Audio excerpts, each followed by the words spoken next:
Hi friends, నేను మీ కరణ్. ఎడమొఖం పెడమొఖం. నేడు బంధువుల్లో చాలామంది చిన్న మాటల వల్ల ఎడమొఖం పెడమొఖం పట్టుకొని బ్రతికేస్తూ ఉన్నారు. ప్రేమికుల్లో సైతం అలాంటి వారు ఉన్నారు.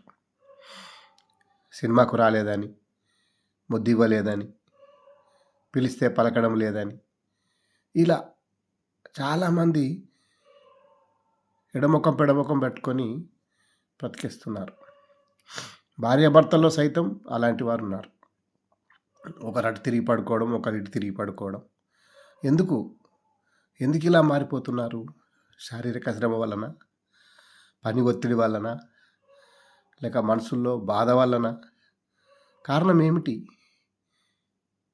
ఈ రీతిగా చాలా సమస్యలు ఎదుర్కొని కొన్ని జీవితాలే దూరమైపోతూ ఉన్నాయి. కారణం ఏమిటి అని ఆలోచించడం చాలా కష్టంగా మారుతుంది ఈ కాలంలో. అప్పుడేమో నీ ముఖం చాలా బాగుంది, నీ కళ్ళు బాగున్నాయి, నీ ముక్కు బాగుంది అనుకుంటూ చాలా మెచ్చుకునేవారు. ఇప్పుడేమిటి ఇలా? ఆలోచించండి. కారణం మీకే తెలుస్తుంది. Thank you.